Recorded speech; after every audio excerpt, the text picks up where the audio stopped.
नमस्कार दोस्तों, स्वागत है आप सभी का एक बार फिर हमारे चैनल पे।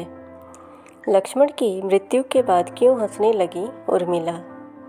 ये कहानी बहुत ही पावन है और यह कहानी रामायण से ली गई है। इस कहानी को अंत तक ज़रूर सुने। लक्ष्मण जी की मृत्यु के बाद हंसने लगी थी उर्मिला, जबकि किसी के पति की मृत्यु के बाद पत्नी शोक मनाती हैं। यही होता आया है। कई बार ऐसा हुआ है जिनके पति कम उम्र में मर जाते हैं तो उनकी पत्नियां शोक में जाने के कारण मानसिक संतुलन भी खो देती हैं या कई बार अपने प्राण त्याग देती हैं। लेकिन लक्ष्मण जी की पत्नी उनकी मृत्यु की खबर सुनते ही हंसने लगी। इसका कारण जानने के लिए वीडियो के अंत तक आप बने रहें। अगर चैनल पर नए हैं तो चैनल को ज़रूर सब्सक्राइब करें, नोटिफिकेशन बेल दबाएं ताकि हमारी हर वीडियोस आप तक पहुंच पाए। वीडियो को ज़्यादा से ज़्यादा लाइक एंड शेयर करें। तो रामायण की कहानी शुरू करते हैं। राजा दशरथ की आज्ञा से भगवान राम और माता सीता 14 वर्ष के वनवास के लिए जाने के लिए तैयार हो जाते हैं। उधर उनके छोटे भाई लक्ष्मण भी जाने के लिए तैयार हो गए। तब भगवान श्री राम अपने भाई लक्ष्मण से कहते हैं, अगर तुम्हारी इच्छा है तो चलो।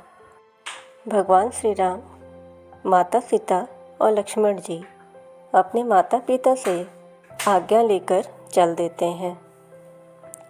तब लक्ष्मण भी अपनी माता सुमित्रा और अपने पिता दशरथ से आज्ञा ले लेते हैं।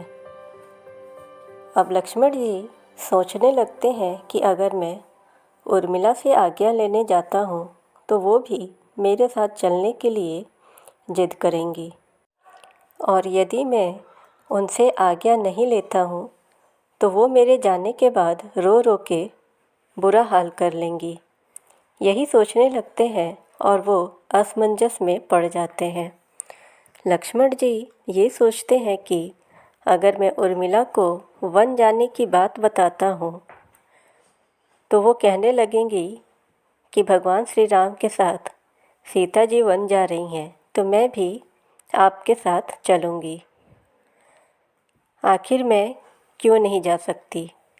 लेकिन फिर भी लक्ष्मण जी हिम्मत करके उर्मिला के कमरे में जाते हैं और जैसे ही वो कमरे में जाते हैं तो वो कमरे का नज़ारा देखकर दंग रह जाते हैं। वहाँ उर्मिला आरती की थाल सजाकर उसे लेकर खड़ी रहती हैं और वहाँ जाकर लक्ष्मण जी उर्मिला से कहते हैं, मैं भैया राम के साथ वन में जा रहा हूँ। माता सीता भी साथ जा रही हैं। तभी उर्मिला कहती हैं, मुझे यह पता है कि आप अपने बड़े भाई भगवान राम की सेवा के लिए वन में जा रहे हैं, लेकिन मैं आपके साथ चलने की जिद करके आपकी सेवा को विफल नहीं करूँगी। आपकी सेवा में मैं बाधा नहीं बनूँगी। मुझे अच्छी तरह मालूम है कि आप मुझे वन में नहीं ले जाएंगे, इसलिए मैं वन चलने के लिए नहीं कहूँगी। ना ही मैं आपको वन जाने से मना करूँगी और आपके साथ चलकर आपकी सेवा करने की जिद भी नहीं करूँगी, क्योंकि मुझे मालूम है कि भगवान राम श्री नारायण के अवतार हैं। आप उनकी छत्र छाया में रहेंगे, इसलिए मुझे कोई चिंता नहीं है। और मैं यह भी जानती हूँ कि माता सीता आपके साथ हैं, इसलिए मैं ना तो वन चलने की जिद करूँगी और ना ही आपकी भक्ति में बाधा बनूँगी। अपनी पत्नी की इतनी बात सुनने के बाद लक्ष्मण जी उर्मिला को धन्यवाद करते हैं। उसके बाद उर्मिला लक्ष्मण जी को तिलक करती हैं और भगवान श्री राम, माता सीता और लक्ष्मण जी 14 वर्ष के वनवास के लिए निकल जाते हैं। अब राम, लक्ष्मण और माता सीता वन पहुंच जाते हैं। कुछ समय बीतने के बाद रावण की बहन शूर्पणखा पंचवटी पहुंचती है और लक्ष्मण जी से विवाह करने की जिद करने लगती है। लक्ष्मण जी शूर्पणखा से कहते हैं, हे देवी, तुम जहाँ से आई हो वहाँ वापस चली जाओ। मैं तुमसे विवाह नहीं कर सकता। मैं शादीशुदा हूँ, मेरी पत्नी भी है।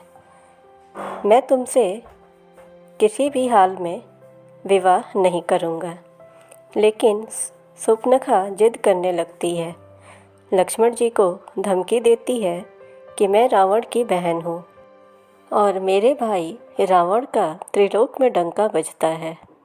जब शूर्पणखा की ऐसी बातों को लक्ष्मण जी सुनते हैं तो अपनी धनुष से क्रोध में आकर उसका नाक काट देते हैं। शूर्पणखा की नाक कटने के बाद शूर्पणखा वापस लंका पहुंचती है और अपने भाई रावण को पूरी कथा सुनाती है। तब रावण अपनी बहन की कटी हुई नाक देखकर बहुत ही क्रोधित होता है और वह छल से एक साधु का वेश धारण कर पंचवटी आता है और माता सीता का हरण करता है। हरण करके माता सीता को लंका ले जाता है। उसके बाद राम और रावण का युद्ध शुरू होता है। भगवान राम और रावण में घमासान युद्ध होता है। एक तरफ वानर सेना और दूसरी तरफ राक्षसों की सेना, दोनों में ही युद्ध होता है।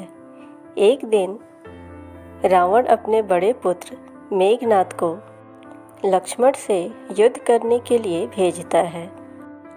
उधर राम जी की सेना से लक्ष्मण और रावण की सेना से मेघनाद युद्ध करने आते हैं। दोनों में बहुत ही घमासान युद्ध होता है। अंत में मेघनाद ब्रह्मास्त्र का उपयोग करता है और वह लक्ष्मण जी पर वार कर देता है। तब लक्ष्मण जी ब्रह्मास्त्र का सम्मान करने के लिए उसका प्रति उत्तर नहीं देते हैं और ब्रह्मास्त्र लक्ष्मण जी पर लग जाता है और लक्ष्मण जी मूर्छित हो जाते हैं। लक्ष्मण जैसे ही मूर्छित होते हैं, हनुमान जी उड़ान भरते हैं और लंका जाते हैं और सुसेन वैद्य को उसके घर से उठाकर लाते हैं। सुसेन वैद्य उनकी हालत देखकर कहते हैं, अगर कोई सूर्योदय होने से पहले हिमालय से संजीवनी बूटी लेकर आएगा तो लक्ष्मण की प्राण बच सकती है। लक्ष्मण जी को मूर्छित देख पूरे राम सेना में सन्नाटा छा जाता है। सभी की आंखें नम थीं। पूरे वानर सेना में कोई ऐसा नहीं था जो हिमालय जाकर संजीवनी बूटी ला सके। तभी हनुमान जी खड़े होते हैं और वो भगवान श्री राम से आज्ञा लेते हैं और उड़ान भर देते हैं। वो सीधे हिमालय पर्वत पहुंचते हैं। हिमालय पर्वत जाकर वो संजीवनी बूटी ढूंढने की कोशिश करते हैं, लेकिन फिर भी उन्हें संजीवनी बूटी नहीं मिलती है। अंत में हनुमान जी पर्वत को ही अपने हाथ में उठा लेते हैं। पर्वत को हाथ में उठाकर वो वहाँ से उड़ान भर देते हैं। जब हनुमान जी पर्वत को लेकर रामादल आ रहे थे, तब बीच में अयोध्या नगर पड़ता था। अब जैसे ही हनुमान जी अयोध्या नगर के ऊपर से गुजर रहे थे तो राम जी के भाई भरत जी की नज़र हनुमान जी पर पड़ती है। तब भरत देखने लगते हैं। उन्हें ये लगता है कि यह कोई असुर है या आखिर ये कौन हो सकता है। वो सोच में पड़ जाते हैं। तब भरत हनुमान जी पे तीर चला देते हैं। हनुमान जी को तीर लग जाती है। जब हनुमान जी को तीर लगती है तब हनुमान जी जय श्री राम कहते हैं और कहते हुए नीचे उतर जाते हैं। नीचे उतरकर भरत जी को प्रणाम करते हैं और हनुमान जी कहते हैं भरत से, मैं आपका शत्रु नहीं हूँ, ना ही कोई राक्षस हूँ। मैं तो भगवान श्री राम का एक भक्त हूँ और प्रभु श्री राम पर बहुत बड़ा संकट आ पड़ा है, इसलिए इस पर्वत को ले जाने की ज़रूरत पड़ी है। तब भरत पूछते हैं, कैसी संकट आई है और तुम कौन हो? तुम्हारा नाम क्या है? तब हनुमान जी अपना नाम बताते हैं और कहते हैं, मेरा नाम पवन पुत्र हनुमान है और मैं भगवान श्री राम का परम भक्त हूँ। और उनके छोटे भाई लक्ष्मण पर संकट आ पड़ी है, वो मूर्छित हैं और मूर्छा दूर करने के लिए मैं इस पर्वत को लेकर जा रहा हूँ। इस पर्वत में संजीवनी बूटी है। जब भरत जी और हनुमान जी बात कर रहे थे तभी माता कौशल्या, माता सुमित्रा और उर्मिला वहाँ आ जाती हैं। तब हनुमान जी सभी को लक्ष्मण जी की खबर सुनाते हैं। हनुमान जी सबसे पहले माता कौशल्या के चरणों में प्रणाम करते हैं, उनसे लक्ष्मण जी की खबर सुनाते हैं। लक्ष्मण जी की खबर सुनते ही माता कौशल्या बहुत दुखी होती हैं। उसके बाद हनुमान जी माता सुमित्रा को यह खबर सुनाते हैं। वह भी यह खबर सुनकर बहुत ही दुखी होती हैं और वो हनुमान जी से कहती हैं कि तुम राम से कहना कि वो बिल्कुल चिंता न करें। यदि उनकी सेवा में मेरे एक पुत्र की मृत्यु हो जाती है तो मैं अपने दूसरे पुत्र शत्रुघ्न को भेज दूंगी, लेकिन राम से कहना वो चिंता न करे। माता कौशल्या हनुमान जी से कहती हैं, राम से कहना बगैर अपने छोटे भाई लक्ष्मण को लिए वो अयोध्या वापस आते हैं तो अयोध्या आने की भूल ना करे। यदि उनको अयोध्या वापस आना है तो उनके छोटे भाई लक्ष्मण को साथ लेकर आना है। हनुमान जी दोनों माताओं से कहते हैं कि माताओं, आपकी सारी बातें मैं भगवान को सुना दूंगा। आगे प्रभु की लीला प्रभु ही जाने।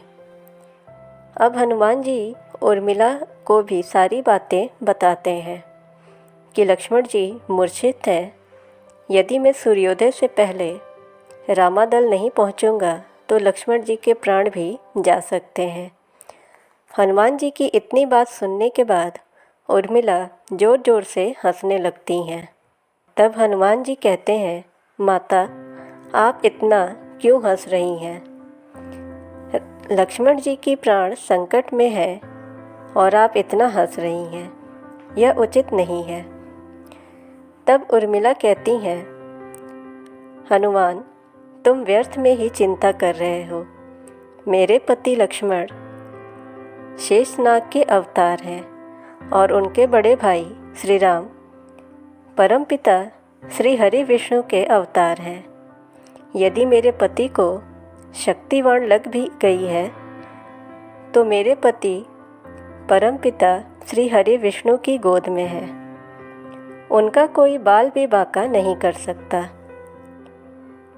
जो सृष्टि के पालनहार हैं, जो सृष्टि के रचयिता हैं, उन्होंने पूरे ब्रह्मांड को बनाया है। जिन्होंने पूरी दुनिया बनाई है, ऐसे परम पिता श्री हरि विष्णु के अवतार मेरे पति के बड़े भाई श्री राम जी हैं। उनकी गोद में मेरे पति विश्राम कर रहे हैं,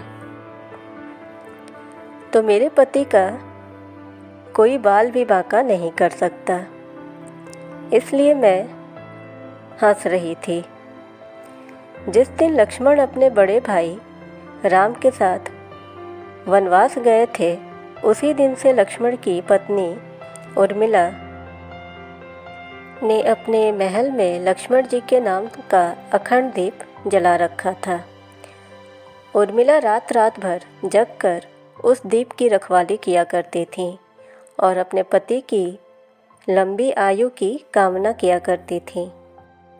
और उनके पति लक्ष्मण अपने बड़े भाई की सेवा में सदैव तत्पर रहते थे। तब उर्मिला कहती हैं हनुमान जी से कि आप व्यर्थ ही चिंता कर रहे हैं और आप जब तक वापस रामादल को नहीं लौटेंगे तब तक सूर्योदय भी नहीं होगा।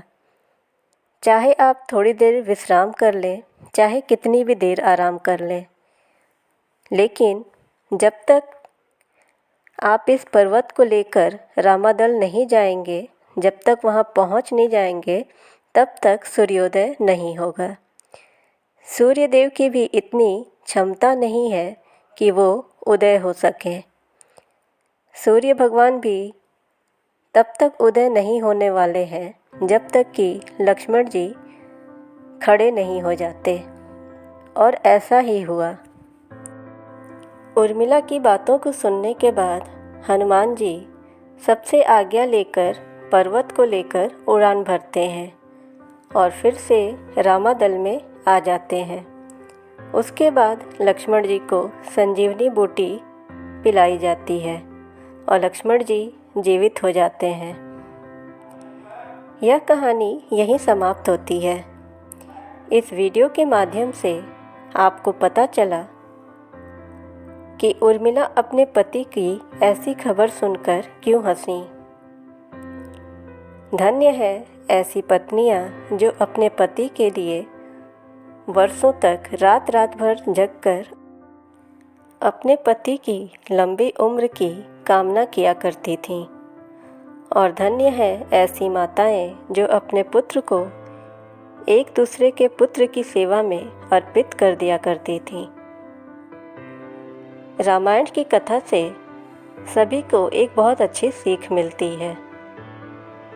अगर आप चैनल पे नए हैं तो चैनल को ज़रूर सब्सक्राइब करें, नोटिफिकेशन बेल दबाएं और वीडियो को ज़्यादा से ज़्यादा लाइक एंड शेयर करें। Thanks for watching the video.